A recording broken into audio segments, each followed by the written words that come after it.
Muy buenos días. Voy a conversar con Irwin Ríos Torres, coordinador nacional del partido Opina. ¿Existe Opina todavía? Sí, todavía existe y bueno, está ahorita en las manos de las generaciones de relevo de seguir construyendo el legado que de alguna u otra manera dejaron los fundadores. ¿Y qué ha pasado? ¿Ha llegado más gente Opina? Bueno, sin duda alguna. Hoy tiene más militantes que ayer. Sí, sin duda alguna. Hoy día de verdad me atrevo a decir que tenemos equipo político en 194 municipios del país. ¿Por qué tú eres de Opina? Bueno, primero porque Opina es un partido que siempre luchó contra la partidocracia. Opina fue un partido político que siempre denunciaba que si se seguían tomando las mismas decisiones y se seguían aplicando las mismas fórmulas, iba a suceder todo lo que está sucediendo el día de hoy. De hecho, tenemos que recordar Jorge Olavarría en su discurso en el Congreso que efectivamente vaticinó todo lo que iba a ocurrir en el país si seguíamos las mismas prácticas dentro de la administración pública. Pero Jorge no era de Opina. Bueno, fue diputado de Opina, fue también militante de Opina, sí, claro. ¿Ah, sí? Fue nuestro abanderado. De hecho, en su famoso discurso, él llegó al Parlamento, fue con nuestra tarjeta. Ahora tienen diputados, ¿no? Bueno, en este momento nosotros no tenemos diputados. ¿Concejales? Concejales, tenemos algunos que dentro de la alianza lograron entrar. Y bueno, hoy día nosotros estamos en ese proceso de ir a un proceso electoral. Estamos reconstruyendo el partido. No es fácil. Tenemos que darnos cuenta que hoy por hoy hacer política en el país es bastante complicado, sobre todo al respecto a los recursos económicos, pero seguimos batallando y seguimos dando la lucha. Tú eres internacionalista. Correcto. Graduado en la Central. Correcto. ¿Por qué escogiste la política? ¿Por qué estás en Opina? Mira, creo que hay unos temas de vocación y sobre todo porque a lo largo de mi vida he vivido los problemas que tienen la mayoría de los venezolanos. En algún momento de mi vida he tenido problemas con el transporte público, tuve algunos problemas que pueden tener todos los estudiantes de este país para trasladarse a las casas de estudio, luego ubicarte profesionalmente hacia donde definitivamente alguna vez lo soñaste, pero la realidad va venciendo, digamos, esos sueños, después reinventarse en el sector privado. Y entonces al final del cuento te vas dando cuenta de que el sistema está hecho justamente para que las personas no puedan evolucionar ajustado al derecho, con un trabajo que definitivamente les permite evolucionar poco a poco. ¿Qué es lo que más te preocupa en este momento? Como venezolano y como joven. Mira, realmente me está preocupando son las posibilidades de desarrollo que tenemos esta generación y las generaciones de relevo. Nosotros vivimos hoy por hoy en un país donde es sumamente complicado evolucionar económicamente y construir ese bienestar. Cuando tú te reúnes con tus amigos, con tus compañeros de estudio, ¿qué les preocupa? ¿Qué conversan? ¿En qué piensan? Definitivamente en alcanzar las metas económicas y las metas sociales que se va trazando el individuo. Económicas? Bueno, las metas económicas es el hecho de poder trabajar y poder llevar los recursos para poder de una u otra manera adquirir una vivienda, adquirir un vehículo, poder tener acceso al esparcimiento. Hoy día sabemos que hay una gran cantidad de venezolanos que no tienen acceso a eso y que más bien al contrario, viven al filo de la navaja porque cualquier equivocación los puede llevar a procesos de desastre que difícilmente puedan retomar nuevamente su condición de vida, mantenerse. Es sumamente complicado lograr las metas económicas. Los muchachos hoy día, porque se van del país, porque buscan la manera de alcanzar metas económicas y metas sociales en otros lugares. ¿Has pensado irte del país? Con honestidad, en el pasado acaricié esa posibilidad en reiteradas oportunidades, ¿no? Pero... ¿Por qué no te fuiste? Por un tema de vocación, porque definitivamente decidí tratar de desarrollar fórmulas que le puedan permitir al país salir adelante. Y creo que definitivamente tenemos que alzar la voz, porque el hecho de que hayamos podido tener algunas oportunidades, o en el caso propio, y que haya podido lograr algunas metas, creo que debemos generar esas condiciones para que los muchachos también puedan desarrollar su potencial. ¿Tú le metes a la economía? Pues te oigo hablando del control de cambio. Sí, correcto. ¿Por qué? Porque el control de cambio es una herramienta de control político. El control de Si cambio... no existiera el control de cambio y tú fueras ministro, ¿qué harías tú?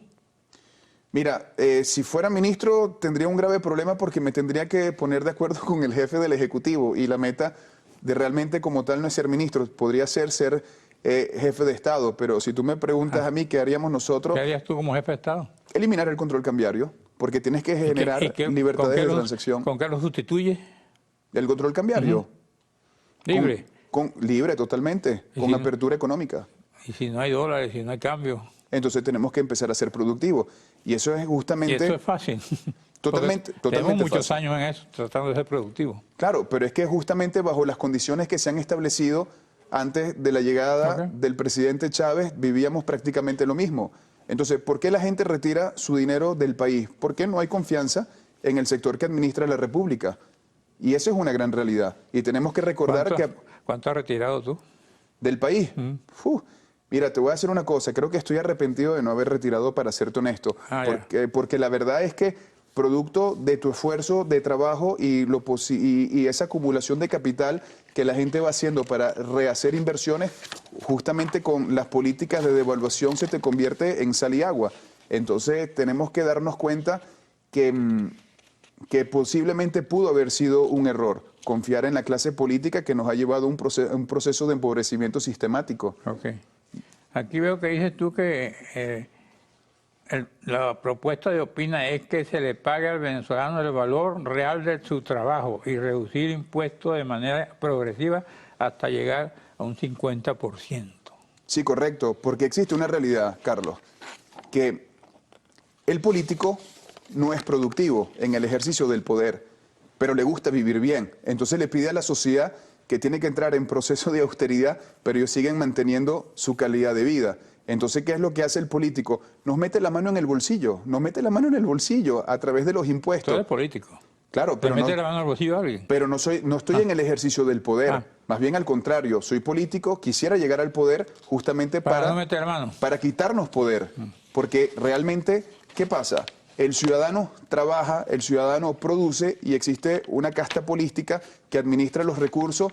¿Y qué sucede? Cuando los pierden o se los llevan, no tienen por qué rendir cuenta y definitivamente el dinero está en mejores manos de quien los produce. Entonces, cuando hablamos de pagar el salario real, se basa simplemente en que es natural que el Estado dinamice la economía. Ahora, ¿qué sucede? ¿Qué ha hecho el Estado? El Estado le quita el dinero a sus trabajadores, no le paga completo y entonces después reconoce que esos trabajadores están en situaciones complejas, entonces dicen que necesitan dotación de ropa. Entonces, ¿qué hace el político? El político hace un acuerdo con dueños de tienda que terminan siendo sus amigos, los trabajadores van a buscar las dotaciones en esa tienda, ¿y quién hace negocio? El político en el ejercicio del poder y el dueño de la tienda. Pero si tú le pagaras el dinero completo a cada uno de los trabajadores, va a escoger qué ponerse, qué no ponerse, y va a dinamizar la economía. Y entonces entramos en un proceso de oferta y demanda. Y la persona puede escoger en función de sus propias expectativas de vida. Y lo equivocado justamente ha sido eso, que hay políticos que llegan al ejercicio del poder para establecer un mecanismo de dominación y un mecanismo de segregación social, donde las personas simplemente se acostumbran a que el político le quite su dinero, después lo subsidian, no se conocen los valores reales de esos subsidios. Mira todos los escándalos de corrupción que hay y lo real es que cada quien gane su dinero y que pague su propio servicio y que escoja dentro de un compás de oferta el servicio que le genere mayores expectativas y bienestar. ¿Tú crees que el sector privado está cumpliendo con el papel que tiene que tener un empresario, un profesional en este país? Mira, es una pregunta bastante compleja, ¿ok? Recuerda que hay empresarios que son correctos, hay empresarios que pagan impuestos y hay empresarios que hacen las cosas bien. Pero hay otros empresarios que se alían con la casta política y entonces, ¿qué sucede? Nadie los fiscaliza. Entonces no terminan una carretera, nadie los fiscaliza, meten productos de contrabando al país, no cumplen con toda una serie de registros que tiene que tener cada uno de los productos, pero es la misma dinámica de cómo va funcionando el país. Tú eres candidato, ¿no? Precandidato, correcto, a las primarias. ¿A dónde conduce eso? ¿Perdón? ¿A dónde va a conducir eso? ¿Tú quieres ser presidente? A mí me encantaría ser presidente y de hecho esa es la meta y esa es por la cual yo trabajo, pero considero que... No quieres ser gobernador ni alcalde antes. Pero es que el problema radica allí, porque si tú eres alcalde, eres gobernador, eres concejal o eres diputado, vas a caer exactamente en lo mismo y los procesos de cambio no se van a poder lograr. Y el país requiere un proceso de transformación real, profundo, basados en fórmulas. ¿Tú crees que ahí hay mesa limpia, como dicen? Sí, definitivamente creo en caída y mesa limpia. Y justamente hacías referencia de eso al principio. Entonces, ¿qué sucede? Nosotros consideramos que para nosotros poder dinamizar la economía necesitamos apenas 42 mil millones de dólares para poder pagar la nómina del Estado. Y cuando las personas tengan, o mejor dicho, el circuito económico tenga una capacidad de transacción. La nómina, ¿no? Pero es una burla, Carlos. ¿Por qué? Porque ningún venezolano va a salir de la pobreza con 45 dólares ni 100 dólares. No hay ahorro. La gente no se puede proyectar. Y eso es una gran realidad. Lo que pasa es que son salarios que son considerados correctos para una élite que fomenta la pobreza como mecanismo de dominación social. Y eso es una gran realidad. Entonces, ¿Y tú crees que un pobre puede ser gente que se acerca al poder si él cree que el poder genera su pobreza? Es que es relativo, porque al final del cuento, fíjate lo siguiente. Si los que están en el ejercicio del poder te van empobreciendo de manera sistemática y tú reconoces esa pobreza y aparte de eso generan mecanismos para que tú tengas que gravitar en torno a ellos, porque si no puedes perecer porque no tienes cómo alimentarte, se van a tener que acercar al poder. ¿Por qué? Porque necesitan alimentarse y eso es una gran realidad. ¿Qué piensas tú de los CLAP?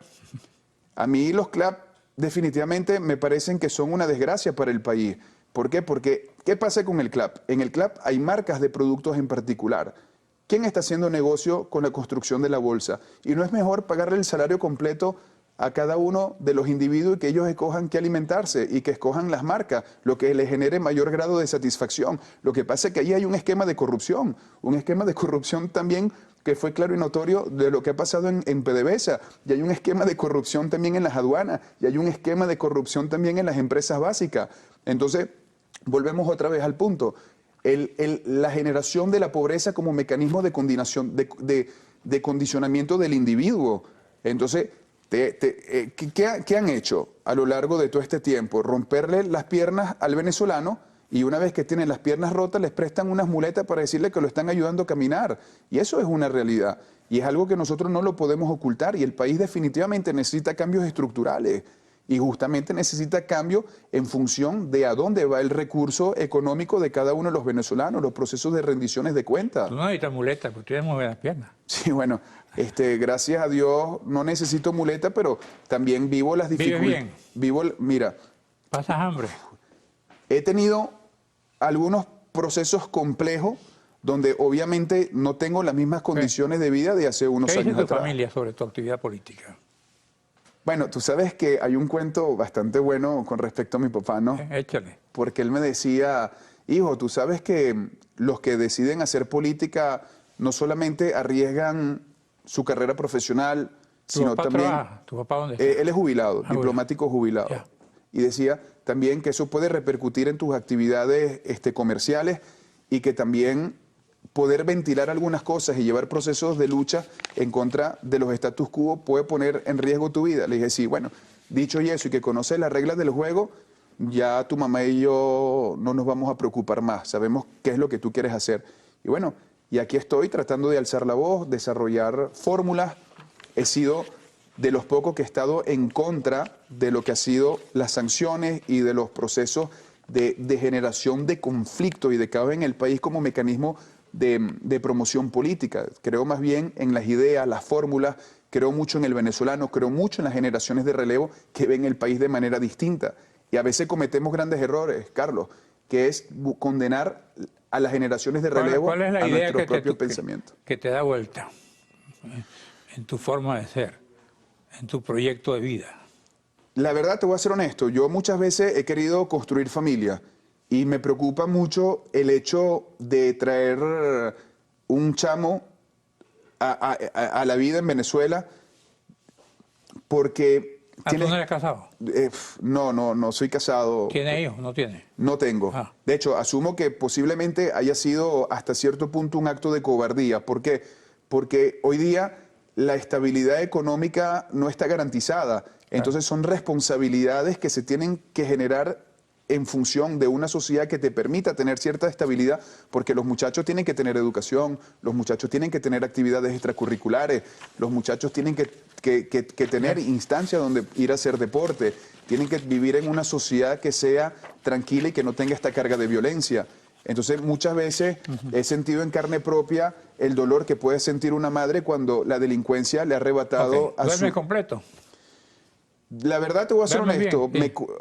a veces sí y a veces no, porque al final del cuento vivo el proceso que viven todos los venezolanos de cómo voy a hacer para poder resolver toda una serie de temas. ¿Eso te quita el sueño? Totalmente. ¿Cuántas horas?